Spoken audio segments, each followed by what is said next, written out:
We lawyers have turned worrying about the future into an Olympic sport, and it's actually systematically destroying our ability to actually live our lives today.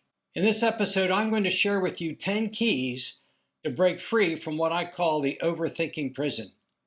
And I wish someone had handed me these tools decades ago. Welcome to the Free Lawyer Podcast. I'm your host, Gary Miles. See, living in the present is where the magic happens. It's where we connect with the people around us. It's where we're productive. It's where we prepare. It's where we handle our clients' problems. And whenever we're stuck in the future, worrying about problems that may never happen, we destroy our presence. You know, this is the paradox. The same mental habits that make us successful professionally make us miserable personally. You know, we're trained to think 3 moves ahead. We're trained to plan and strategize, but we never learn when to turn it off. And this is the critical distinction. Planning is important. That's concrete action. That's setting up a roadmap, setting up a time frame, outlining what will need to be done. But overthinking can destroy us. That's mental rehearsal without action. It's mentally rehearsing problems that haven't happened yet and actually and frequently may never happen. We're lying awake imagining how a judge might react, catastrophizing about client responses, and running endless what-if scenarios without taking any actual action. And that's so destructive. The costs of overthinking are much more than you might ever imagine. The most important is we miss present moments while mentally rehearsing future scenarios. We destroy our sleep worrying about the future. Maybe most important of all, we miss time with our family, with our spouse, with our kids, with our friends. Because even when we're with them, our mind is in the future. I was always in the future and always worrying about problems that hadn't happened yet and probably never will. And when we're working, we destroy our ability to be productive, efficient, focused. We actually destroy our ability to be good lawyers by obsessing about future problems. And here's the cruelest irony of all. We volunteer for this suffering. No one makes us do it. No external force compels us to spend our evenings imagining worst-case scenarios. I call it awfulizing. We worry about the future. What's the one terribly awful thing that might happen, and how do we prevent it? And the reality is, it almost never does. And that overthinking actually undermines our performance. It creates a self-fulfilling prophecy. We're so stuck in the future, we don't do our work well in the present. And it takes a physical toll on us. Stress causes bad hormones to get active in our body. It disrupts our sleep. It compromises our health. You know, I remember a case I had early in my career. I spent weeks preparing for all these possibilities that might happen. What if the lawyer did this? What if the judge ruled that? What if the witness said this? I worried about all these possibilities. And the case settled, and all that mental suffering was actually unnecessary. And that was a wake-up call that changed my understanding. I was so busy obsessing about future problems that I wasn't really present and enjoying my work. So what I'm going to do for you today is share with you 10 really, really simple keys. I'm going to give you a brief overview of them, of 10 things that you can do today. And you can start implementing them today to stop awfulizing about the future and be present. The first is mindful awareness. And how I summarize this is, am I solving or am I suffering? You know, the journey to freedom begins with one question. Am I solving a problem right now, or am I just suffering about a future imagined problem? Mindful awareness means that part of your mind steps back and observes and notices what the rest of your mind is doing. So if you're thinking, I see that I'm imagining worst case scenarios about tomorrow's client meeting, then you can change how you think. We don't judge ourselves. It's just being aware of the fact that you're stuck in the future and calling yourself back to the present. The second is what I call 5, 4, 3, 2, 1 grounding. And it's very simple and only takes 3 or 4 seconds. It involves engaging all your senses in the present moment. Mentally, you name 5 things you can see, 4 things you can touch, 3 things you can hear, 2 things you can smell, and 1 thing you can taste. And you may be thinking, Gary, that's the stupidest thing ever. Why would I ever do that? How does that work? Well, it works this way. You cannot be fully present with your senses, with your 5 senses, while you're also lost in imaginary future awfulized scenarios at the same time. It literally brings you back to the present and clears your mind of those negative thoughts. The third tool is a worry window. What I want you to do is set a time in your day where you're allowed to project ahead to those imagined problems and allow them to fester in your mind, but a very specific window. So for example, you may set a window of 6 to 6:30 p.m. During that time, you have full permission to process your concerns and develop action plans. When you're outside of that window, when worries arise, you simply say, I'll let this go for now. I will address it during my worry window. And you actually can rid your mind of those thoughts until such time as your worry window comes. And when that's over, then you're back to the present. This fourth tool is also quite simple and can be done secretly without anyone knowing.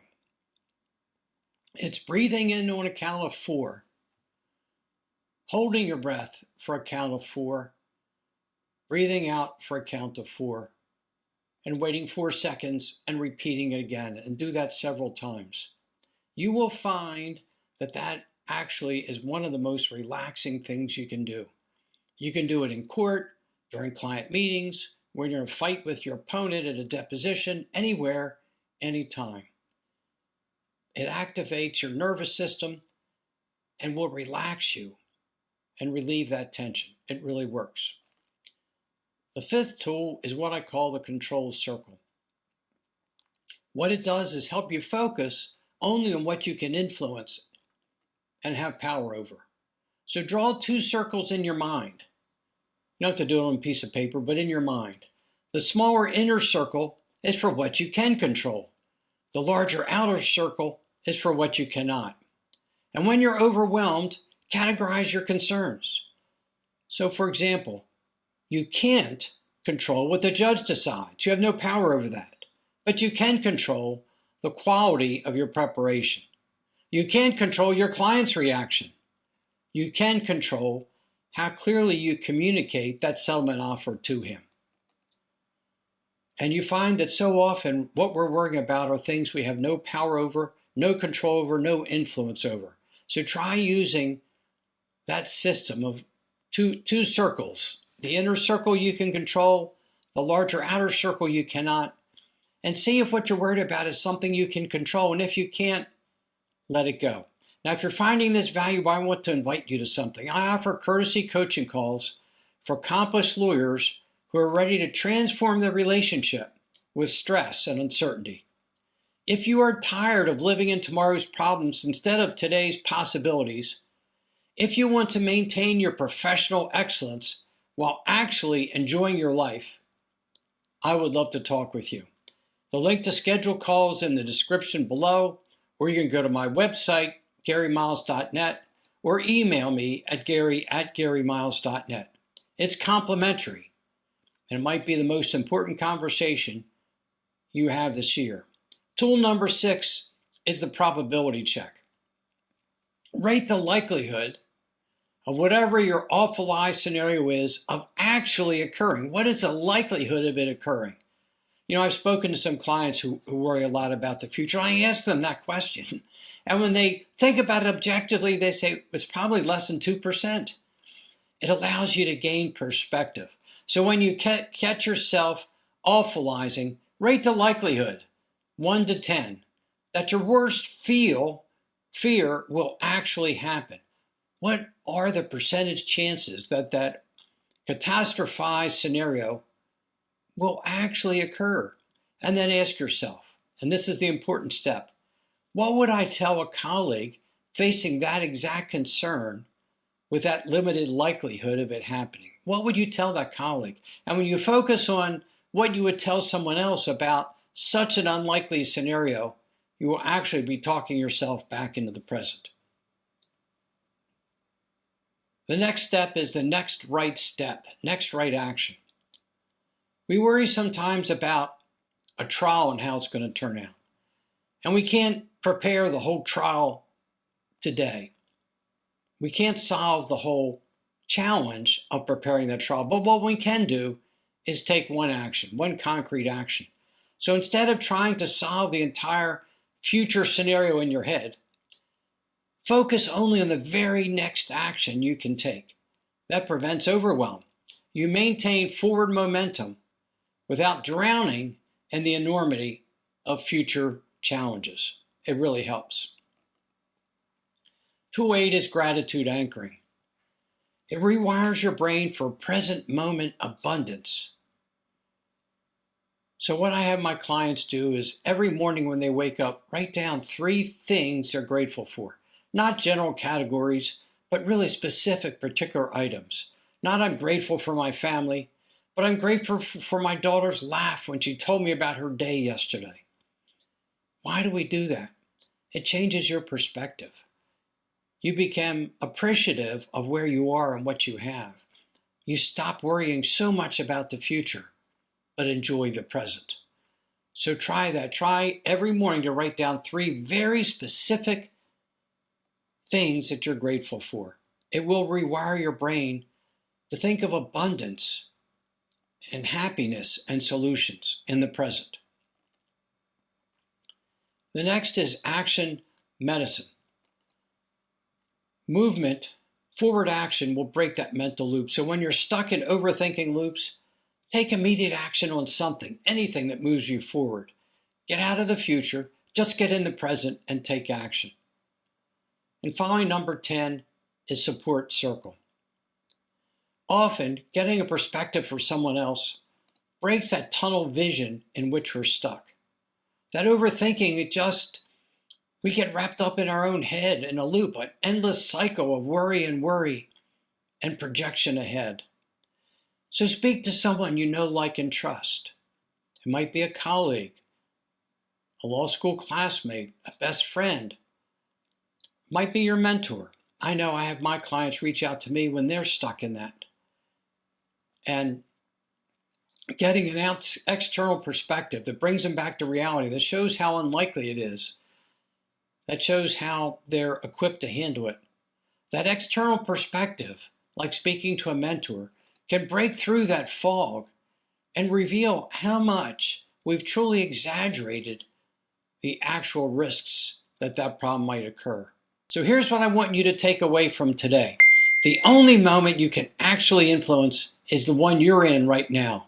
All your planning, all your worry, all the mental rehearsals of future scenarios, none of that changes what will happen tomorrow. But your choice to be present right now, that can transform the quality of your life today and tomorrow. See, the freedom you're seeking is not found in solving all your future problems in advance. It's found in releasing the illusion that you need to solve them all before they arise.